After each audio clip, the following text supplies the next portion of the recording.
Hello student এই ভিডিওটোত আজি আমি ডিসকাশন কৰিম যে তোমালোকে নজনা কোশ্চেন পৰীক্ষাত কেনেকৈ লিখিব পাৰা।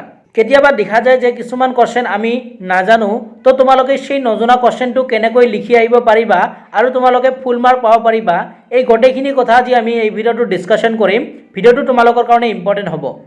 তেনেহলে বলা আজি ভিডিওটো আমি স্টাৰ্ট কৰিছো যে তোমালোকে যিকোনো এটা কোশ্চেন সাপোজ নোৱাৰা সেইটো তোমালোকে ব্ল্যাঙ্ক থৈ নাহিবা। कारण যদি তোমালোকে ব্ল্যাঙ্ক থৈ আহা তেনেহলে সেই কোশ্চেনটো তোমালোকে 0 মার্ক পাবা। ঠিক আছে, আৰু যদি তোমালোকে সেইটো ব্ল্যাঙ্ক নথৈ কিবা লিখা তেনেহলে হয়তো তাত তোমালোকৰ 1 বা তোমালোকে 2 মাৰ্ক পাব পাৰা। তো তোমালোকৰ সায়েন্স আৰু ম্যাথছৰ ক্ষেত্ৰত কি হয় কিছুমান নিউমেৰিকেল দিয়ে। ঠিক আছে, সেই নিউমেৰিকেলবোৰ সাপোজ তোমালোকে নোৱাৰা তেনেহলে কি কৰিবা, তোমালোকে সেই নিউমেৰিকেলৰ যিবোৰ গিভেন ডাটা আছে মানে যিবোৰ তোমালোকক দিয়া আছে।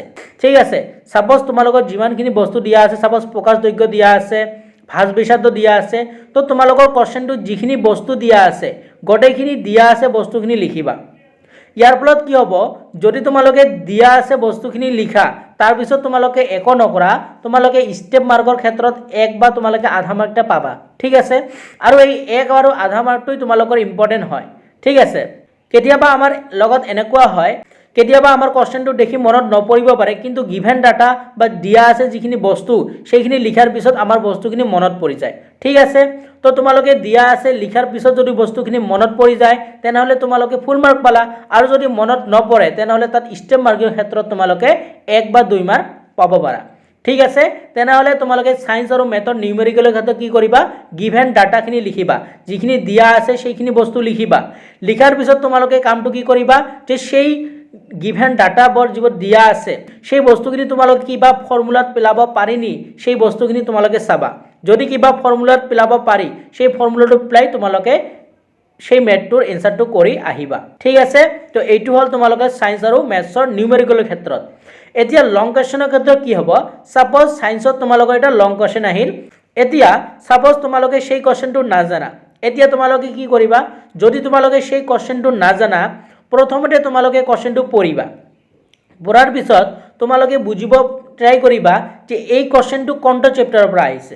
যদি তোমালোকে সেই চেপ্টাৰটো পালা, এতিয়া সেই চেপ্টাৰটোৰ কোনটো টপিক হয়, কোনটো টপিকৰ পৰা আহিছে সেই টপিকটো তোমালোকে মনত কৰা। যদি তোমালোকৰ টপিকটো মনত পৰিল, এতিয়া সেই টপিকটোৰ যিটো লাইন বা যিটো ওয়াৰ্ড সেই ওয়াৰ্ডটোৰ বিষয়ে তোমালোকে কিছুমান ইন্ট্ৰোডাকশন লিখা।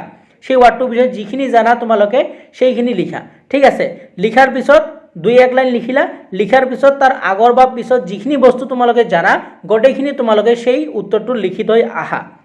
যদিও তোমালোকৰ কোশ্চেনটো 3 মাৰ্ক থাকে, তোমালোকে 3 নাপালে তো তোমালোকে 1 বা 2 মাৰ্ক তো তোমালোকে তাৰ পৰাই পাবা। ঠিক আছে, আৰু যদি ভালকৈ লিখা তেনেহলে তো 3 পাব পাৰা। তো কি কৰিবা লং কোশ্চেনৰ ক্ষেত্ৰত যে তোমালোকে প্ৰথমতে ভাবিবা যে সেইটো কোনটো চেপ্টাৰৰ পৰা আহিছে, তাৰপিছত চেপ্টাৰটো কোনটো টপিকৰ পৰা আহিছে, তাৰপিছত যিটো টপিকৰ পৰা আহিছে সেই টপিকটোৰ বিষয়ে কিবা জানা নেকি সেইখিনি তোমালোকে 2-1 লাইন লিখিলা। তাৰপিছত তাৰ আগৰ আৰু পিছত যিমানখিনি বস্তু জানা তোমালোকে সেই এনসাৰটো লিখি দি আহিবা। তেনেহলে তোমালোকে 3 মাৰ্ক নাপালেও 1 বা 2 মাৰ্ক পাবা। ঠিক আছে, তো এইটো গ'ল তোমালোকৰ সায়েন্স আৰু ম্যাথছৰ ক্ষেত্ৰত।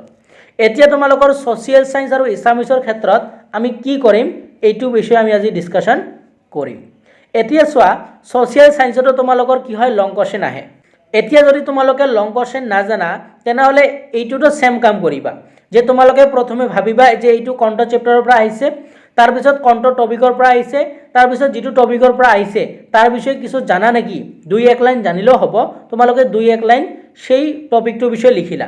তাৰপিছত তাৰ আগৰ আৰু পিছত যিমানখিনি তোমালোকে বস্তু জানা বা সেই টপিকটোৰ ৰিলেটেড যিমানখিনি বস্তু জানা তোমালোকে সেই এনসাৰটোত লিখি দি আহা।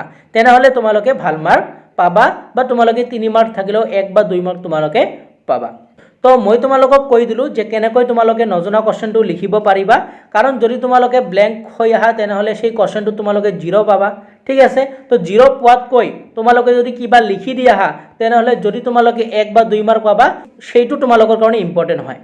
বহুতে ভাবিব পাৰে যে 1 বা 2 মাৰ্কৰ কি হয়, যেতিয়া তোমালোকৰ ৰেজাল্ট দিব, যেতিয়া তোমালোকৰ ফাৰ্স্ট ডিভিজনৰ কাৰণে যদি 1 মাৰ্ক তোমালোকৰ কম হয় তেতিয়া তোমালোকৰ এহসাস হ'ব বা তোমালোকৰ বেয়া লাগিব যে যদি মই সেই কোশ্চেনটো লিখি আহিলো, যদি তোমালোক মোক 1 মাৰ্ক দিল হয় তেনেহলে মই ফাৰ্স্ট ডিভিজন পাই গলো হয়। বুজি পাইছা সো তোমালোকে 1 মাৰ্ক বা 2 মাৰ্ক লৈ তোমালোকে নেগলেক্ট নকৰিবা সেইটো তোমালোকৰ কাৰণে ইম্পৰ্টেন্ট হ'ব পাৰে তো আজি ভিডিঅ'ত আমি এইকেইটা তোমালোকৰ পইণ্ট ডিসকাশন কৰিলো আৰু এইটো তোমালোকৰ কাৰণে ইম্পৰ্টেন্ট ভিডিঅ' আছিল যে তোমালোকৰ নজনা কোৱেশ্চন কেনেকৈ লিখিবা ঠিক আছে আশা কৰিছো তোমালোকে ভিডিঅ'টো ভাল পালা আৰু এনেকৈ আমি তোমালোকক এটা ভিডিঅ' দিছো যে নজনা এমসিকিউ কেনেকৈ ৰাইট কৰিবা তো ইয়াৰ ভিডিঅ'টো মই ডেসক্ৰিপচনত দিম নতুবা তোমালোকে আমাৰ চেনেলত গলে চাব পাৰিবা আৰু ক্লাস 10 ৰ কাৰণে আমি বহুতো ভিডিঅ' আপলোড কৰিছো ঠিক একেদৰে ক্লাস 12 ৰ কাৰণে বহুতো ভিডিঅ' আপলোড কৰিছো তেনেহলে আজি ভিডিঅ'টো আমি ইয়াতে সামৰিছো নতুন এটা ভিডিঅ'ত দেখা দেখি হম ভিডিঅ'টো চোৱাৰ কাৰণে তোমালোকক ধন্যবাদ জনাইছো